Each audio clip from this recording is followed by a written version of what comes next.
A dangerous diplomatic crisis has emerged over Greenland as the United States, under President Donald Trump, has renewed its push to acquire the strategically vital territory, drawing fierce opposition from both Denmark and, unexpectedly, from France, which has pledged to defend Greenland's status under Danish sovereignty. President Trump has repeatedly stated that obtaining Greenland is a critical national security priority for the United States, declaring that we must have Greenland by any means necessary during a recent meeting with advisors at the White House. This uncompromising position has triggered the most serious rift in U.S.-Danish relations since World War II and has introduced unexpected complications in NATO alliance at a time when Western unity faces multiple challenges. The Trump administration has reportedly developed a multifaceted approach to acquiring the territory, including potential economic incentive, political pressure, and, according to some analysts, consideration of more coercive measures if peaceful transfer cannot be negotiated. The historical context of American interest in Greenland provides important background for understanding the current confrontation. The United States first attempted to purchase Greenland from Denmark in 1867 and again in 1946, with President Harry Truman offering $100 million in gold for the territory. Strategic interest has consistently centered on Greenland's geographic position between North America and Europe, which provides commanding control over North Atlantic Sea lanes and approach to the Arctic Ocean. Contemporary military values has increased dramatically with the opening of Arctic shipping routes due to climate change and the intensification of great power competition in the high north. The U.S. already maintains a critical strategic airbase at Thule in northwestern Greenland, which provides missile warning, space surveillance, and satellite command and control capabilities. However, the Trump administration has argued that partial access through basing rights is insufficient for American security needs, particularly given increased Russian and Chinese activities in the Arctic region. Denmark's response to American overtures has been unequivocally negative, with Prime Minister Jacob Ellemann-Jensen declaring that Greenland is not for sale, not for lease, and not for negotiation. The Danish government has recalled its ambassador from Washington for consultation and has initiated emergency meetings with European Union partners to coordinate a response. The situation is particularly sensitive in Danish domestic politics, where Greenland's status remains a delicate constitutional issue. The territory gained self-governing status in 2009 and controls most of its internal affairs, though defense and foreign policy remain under Danish authority. This complicated governance structure means that any resolution would theoretically require consent from both the Danish parliament in Copenhagen and the Greenlandic parliament in Nuuk, though Danish officials have preemptively rejected even considering such negotiations. The unity government in Denmark has received overwhelming parliamentary support for its firm stance, with even opposition parties backing the government's position. France's unexpected entry into the dispute has significantly complicated the diplomatic situation. President Emmanuel Macron has declared that France would honor its mutual defense commitment under the European Union's Lisbon Treaty, which contains clauses requiring member states to aid each other in case of armed aggression on their territory. While the treaty has never been tested in such circumstance, French officials have indicated that they interpret potential American acquisition of Greenland through coercive means as constituting such a scenario. France has dispatched a naval task force, including the aircraft carrier Charles de Gaulle, to the North Atlantic for what it described as routine exercise, though the timing and location clearly signal support for Denmark. French Defense Minister Sébastien Lecornu stated that European sovereignty means nothing if we do not defend it when challenged, even by our allies, reflecting the Macron's government's commitment to European strategic autonomy. This position represents a dramatic escalation and marked the most serious Franco-American confrontation since France withdrew from NATO's military command structure in 1966. The Trump administration's cabinet appointments appear specifically tailored to advance the Greenland acquisition effort. Secretary of State Marco Rubio brings hemispheric expertise from his Senate tenure, but has limited experience with European affairs, potentially limiting his ability to navigate the diplomatic complexity. Secretary of Defense Peter Hegseth has emphasized Arctic security in his previous media commentary and likely supports a more assertive approach. Most significantly, Secretary of Commerce Howard Lutnick, a CEO of financial firm Cantor Fitzgerald, brings extensive deal-making experience that administration officials suggest could be valuable in structuring any potential transaction.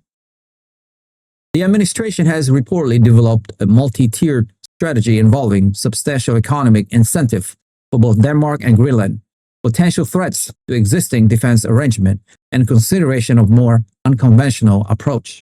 Intelligence community analysts have raised concerns that these efforts might include economic pressure tactics or even support for Greenland independence movements as an intermediate step toward eventual American control. Greenland's own position in the dispute reflects complex calculations. The territory's population of approximately 56,000 people, predominantly Inuit, has historically maintained an ambiguous relationship with both Denmark and potential suitors like the United States. Greenland receives substantial annual subsidies from Denmark, totaling approximately $535 million, which represents about half of its annual budget. However, increasing awareness of Greenland's mineral wealth, including rare earth elements, rubies, gold, and iron ore, has fueled independence aspiration, as has the prospect of new fisheries and shipping revenues from melting ice. Some political factions in Greenland have previously expressed interest in stronger relationship with the United States or even China as counterweight to Danish influence, though the current competition has created unity against what is perceived as American bullying.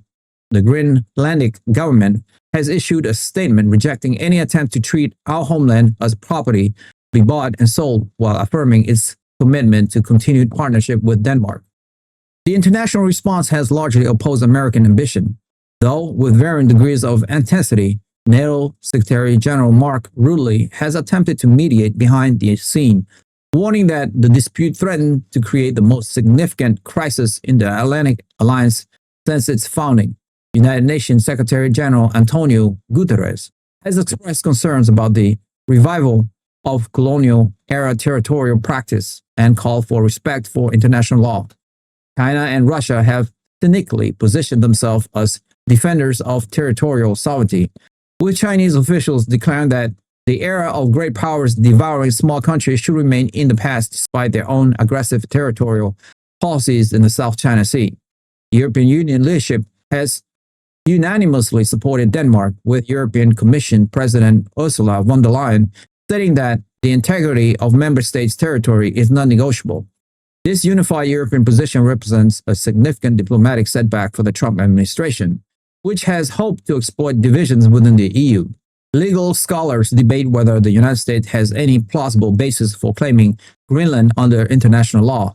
The 1933 Eastern Greenland case at the Permanent Court of International Justice established Denmark's sovereignty over the entire island, a decision that has never been seriously challenged.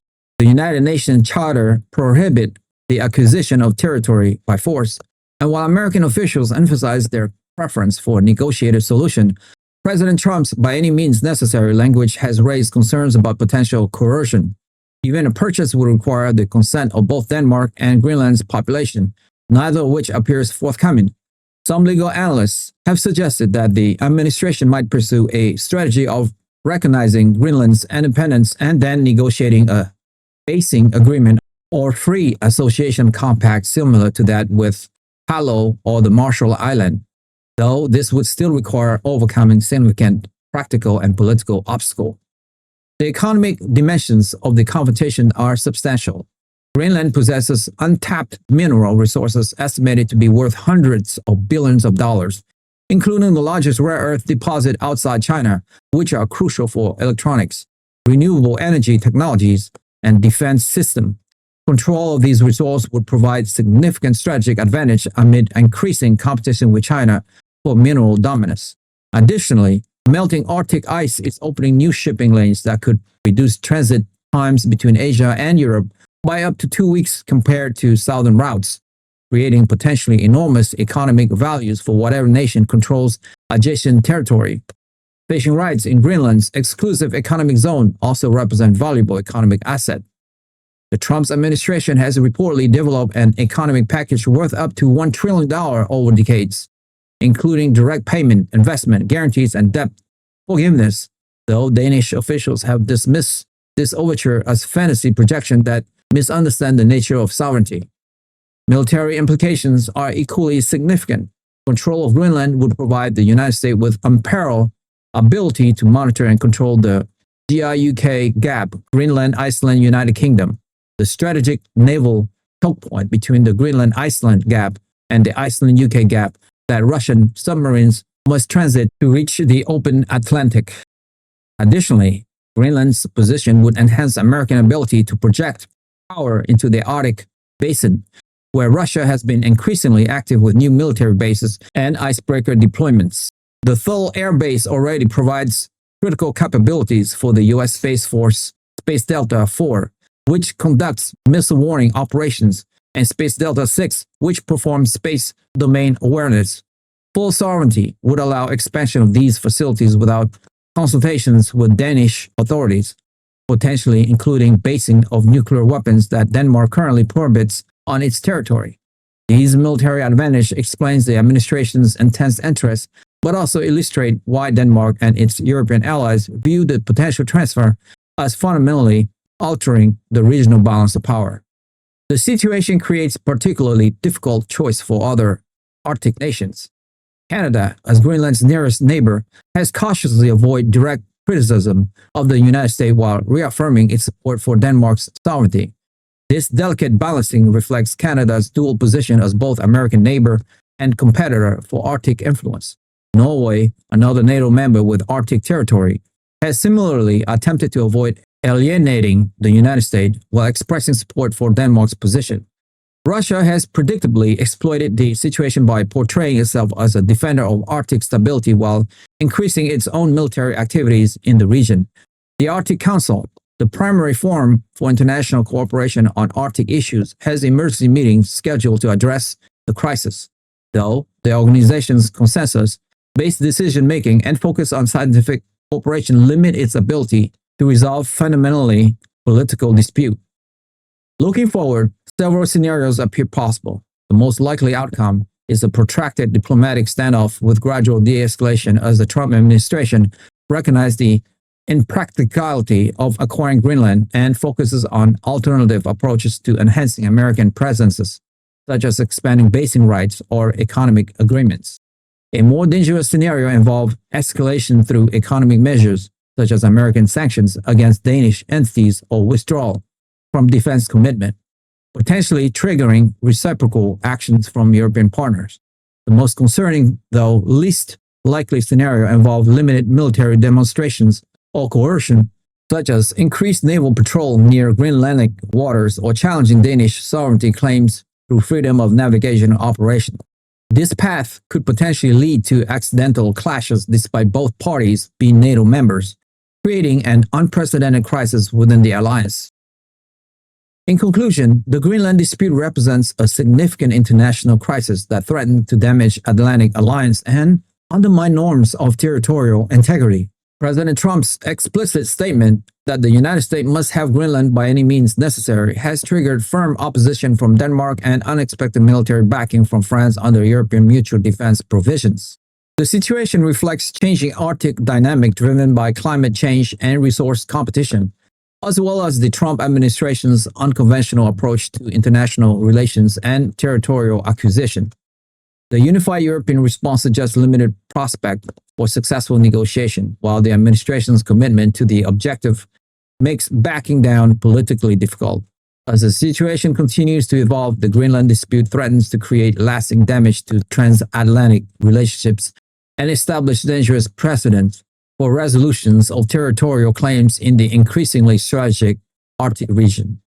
That's all for me for today. If you like the video presentation and you would like to follow for more, hit that subscribe and like button now, and we will continue to build this show for you. Thank you to all of you guys who have subscribed. It means a lot to me. Thank you so much. I will see you soon. Bye for now.